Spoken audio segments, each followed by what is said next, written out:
کیا آپ جانتے ہیں کہ جہنم صرف ایک آگ کا نام نہیں؟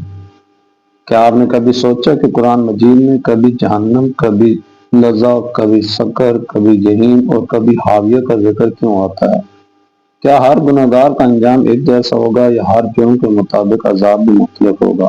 آج کی ویڈیو میں ہم قرآن اور صحیح حدیث کی روشنی میں جانیں گے کہ جہنم کے مختلف درجات کیا ہیں، ان کے بارے میں علماء نے کیا وضاحت کی ہے اور کون سے اعمال انسان کو ان ہولناک مقامات تک پہنچا سکتے ہیں۔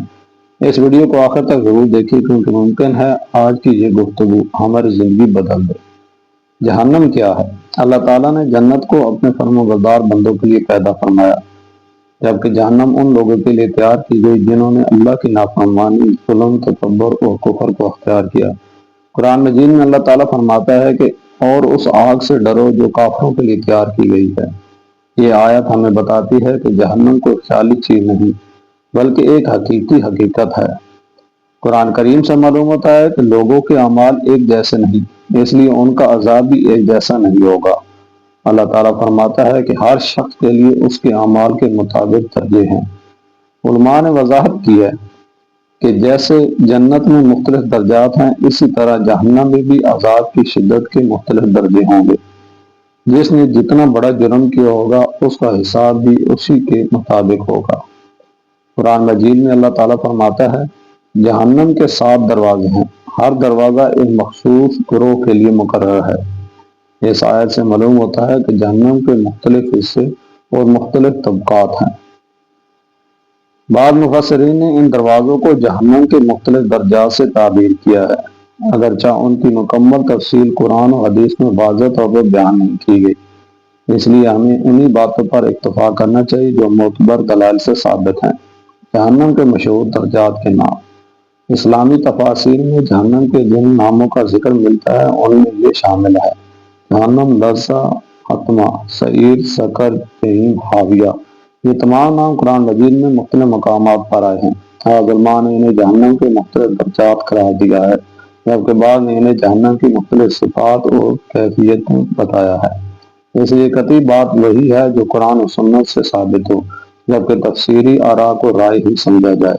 بہت سے لوگ سوچتے ہیں کہ اگر کسی کو ہلکا عذاب ملا تو شاید وہ برداشت ہو جائے، لیکن رسول اللہ صلی اللہ علیہ وآلہ وسلم نے فرمایا کہ جہنم میں سب سے ہلکے عذاب والے شخص کے پاؤں کے نیچے آگ کے 2 انگارے رکھے جائیں گے، جن کی وجہ سے اس کا دماغ کھولنے لگے گا اور اسے محسوس ہوگا شاید اس سے زیادہ سخت عذاب کسی کو نہیں دیا گیا، حالانکہ وہ سب سے ہلکے عذاب میں ہوگا۔ سوچئے، اگر یہ سب سے ہلکا عذاب ہے تو پھر شدید ترین عذاب کیسا ہوگا؟ قرآن مجید میں اللہ تعالیٰ فرماتا ہے بے شک منافق جہنم کے سب سے نچلے درجے میں ہوں گے۔ یہ آیت واضح کرتی ہے کہ نفاق اللہ کے نزدیک انتہائی سنگین جرم ہے۔ ظاہری ایمان اور باطنی انکار انسان کو بہت خطرناک انجام تک پہنچا سکتا ہے۔ رسول اللہ صلی اللہ علیہ وسلم نے فرمایا کہ دنیا کی آگ جہنم کی آگ کے مقابلے میں صرف ایک معمولی حصہ ہے، یعنی دنیا کی سب سے شدید آگ بھی جہنم کی آگ کے سامنے انتہائی کمزور ہے۔ اس لیے نبی کریم صلی اللہ علیہ وآلہ وسلم اللہ تعالیٰ سے جہنم کے عذاب سے مسلسل پناہ مانگا کرتے تھے اور امت کو بھی اس کی تعلیم دیتے۔ حدیث میں آتا ہے کہ اگر ایک پتھر جہنم میں پھینکا جائے تو وہ بہت طویل عرصے تک گرتا رہے۔ یہ اس بات کی طرف اشارہ ہے کہ جہنم انتہائی وسیع اور خوفناک مقام ہے۔ یہ تصور ہی انسان کے دل کو لرزا دیتا ہے۔ قرآن کریم میں اللہ تعالیٰ فرماتا ہے اس آگ کا ایندھن انسان اور پتھر ہوں گے۔ یہ آیت ہمیں خبردار کرتی ہے کہ آخرت کا معاملہ انتہائی سنجیدہ ہے۔ یہ کوئی کہانی نہیں بلکہ وہ حقیقت ہے جس پر ایمان رکھنا ہر مسلمان کے عقیدے کا حصہ ہے۔ جہنم کے درجات جاننے کا مقصد صرف معلومات حاصل کرنا نہیں، اصل مقصد اپنی اصلاح کرنا ہے۔ اگر انسان نماز کی پابندی کرے، اللہ سے سچی توبہ کرے، والدین کے ساتھ حسن سلوک کرے، لوگوں کے حقوق ادا کرے، ظلم سے بچے اور رسول اللہ صلی اللہ علیہ وآلہ وسلم کی سنت پر عمل کرے، تو اللہ کی رحمت سے امید ہے کہ وہ جہنم سے محفوظ رہے گا۔ اللہ تعالیٰ کی رحمت اس کے غضب پر غالب ہے، اور جو شخص سچے دل سے توبہ کرتا ہے اللہ اس کی توبہ قبول فرماتا ہے۔ اس سے ایک اہم سبق ملتا ہے کہ اللہ تعالیٰ نے جہنم کی ہولناکی کو مختلف انداز سے بیان کیا تاکہ انسان غفلت سے بیدار ہو جائے۔ قرآن و حدیث میں کئی ایسے گناہوں کا ذکر ہے جن پر سخت عذاب کی وعید سنائی گئی ہے۔ مثلا اللہ کے ساتھ شرک کرنا، منافقت اختیار کرنا، ظلم کرنا، یتیم کا مال ناحق کھانا، سود کھانا، ناپ تول میں کمی کرنا، جھوٹ، خیانت اور دھوکہ دینا، نماز کو جان بوجھ کر ضائع کرنا، تکبر اور غرور میں مبتلا ہونا۔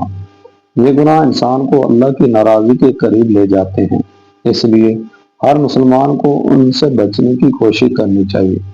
صحیح احادیث میں آتا ہے کہ قیامت کے دن جہنم کو لایا جائے گا اور اس کے بے شمار فرشتے اسے کھینچ کر میدان حشر میں لائیں گے۔ اس منظر کو دیکھ کر انبیاء علیہ السلام بھی اپنی امت کی فکر میں ہوں گے۔ ہر شخص صرف اپنی نجات کی فکر کرے گا۔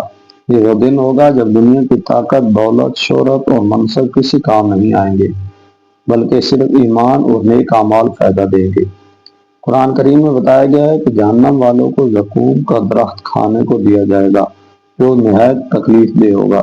اسی طرح انہیں ایسا کھولتا ہوا پانی پلایا جائے گا جو ان کے چہروں اور اندرونی اعضاء کو جلا دے گا۔ یہ مثالیں اس لیے بیان کی گئی ہیں تاکہ انسان گناہوں سے ڈرے اور اللہ کی اطاعت اختیار کرے۔ جہنم سے بچانے والے اعمال: اللہ تعالیٰ نے صرف عذاب سے نہیں ڈرایا بلکہ نجات کا راستہ بھی بتایا ہے۔ ان اعمال میں شامل ہیں: خالص توحید پر قائم رہنا، 5 وقت کی نماز ادا کرنا، سچی توبہ کرنا، قرآن مجید کی تلاوت اور اس پر عمل کرنا، والدین کے ساتھ حسن سلوک، لوگوں کے حقوق ادا کرنا، صدقہ و خیرات کرنا، سچ بولنا اور امانت داری اختیار کرنا، نبی کریم صلی اللہ علیہ وآلہ وسلم کی سنت پر عمل کرنا، اللہ سے مسلسل مغفرت مانگتے رہنا۔ یہ اعمال انسان کو اللہ کی رحمت کے قریب کرتے ہیں۔ اللہ کی رحمت سے مایوس نہ ہوں۔ اگر کسی سے گناہ ہو جائیں تو اسے مایوس نہیں ہونا چاہیے۔ اللہ تعالیٰ قرآن میں فرماتا ہے کہ وہ تمام گناہ معاف کر دیتا ہے اگر بندہ سچے دل سے توبہ کرے۔ اس لیے شیطان کی سب سے بڑی چال یہ ہے کہ وہ انسان کو مایوس کر دے، لیکن ایک مومن ہمیشہ اللہ کی رحمت سے امید کرتا ہے اور اپنی اصلاح کو کرتا رہتا ہے۔ نبی کریم صلی اللہ علیہ وآلہ وسلم کی دعا: رسول اللہ صلی اللہ علیہ وسلم اللہ تعالیٰ سے جہنم کے عذاب سے بے پناہ مانگا کرتے تھے۔ ہمیں بھی کثرت سے یہ دعا مانگنی چاہیے: اے اللہ، مجھے جہنم کی آگ سے بچا لے۔ اسی طرح نمازوں کے بعد اور دیگر مواقع پر بھی جہنم سے حفاظت کی دعائیں مانگنا سنت ہے۔ ایک لمحے کی غفلت: سوچئے، ہم دنیا کی معمولی تکلیف سے بھی گھبرا جاتے ہیں۔ گرم چائے کا ایک قطرہ ہاتھ پر گر جائے تو فوراً ہاتھ کھینچ لیتے ہیں۔ اگر دنیا کی یہ معمولی آگ برداشت نہیں ہوتی تو پھر آخرت کی آگ کو کیسے برداشت کیا جا سکے گا؟ اس لیے عقل مند وہی ہے جو مرنے سے پہلے اپنی زندگی کا جائزہ لے اور اللہ کی طرف رجوع کرے۔ قرآن ہمیں بتاتا ہے کہ اصل کامیاب وہ ہے جسے جہنم سے بچا لیا جائے اور جنت میں داخل کر دیا جائے۔ دنیا کی کامیابیاں عارضی ہیں مگر آخرت کی کامیابی ہمیشہ کی ہے۔ پیارے بھائیوں اور بہنوں، جہنم کے مختلف درجات کا ذکر ہمیں خوف میں مبتلا کرنے کے لیے نہیں بلکہ اصلاح کی دعوت دینے کے لیے ہے۔ اللہ تعالیٰ چاہتا ہے کہ اس کے بندے گناہوں سے بچیں، توبہ کریں، نیک اعمال اختیار کریں اور اس کی رحمت کے مستحق بنیں۔ آئیے آج ہی یہ عہد کریں کہ نماز کی پابندی کریں گے، سچ بولیں گے، کسی پر ظلم نہیں کریں گے، والدین کا احترام کریں گے، قرآن و سنت کے مطابق زندگی گزارنے کی کوشش کریں گے۔ ہر روز اللہ تعالیٰ سے اپنے گناہوں کی معافی مانگیں گے۔ اے اللہ، ہمیں اپنے فضل و کرم سے جہنم کے عذاب سے محفوظ فرما، ہمارے گناہوں کو معاف فرما، ہمیں سچی توبہ کی توفیق عطا فرما اور ہمیں جنت الفردوس میں اپنے نیک بندوں کے ساتھ جگہ عطا فرما۔ آمین یا رب العالمین۔ یہیں پر ہمارا موضوع جہنم کے مختلف درجات مکمل ہوتا ہے۔ اللہ تعالیٰ ہمیں علم نافع عطا فرمائے اور اس پر عمل کی توفیق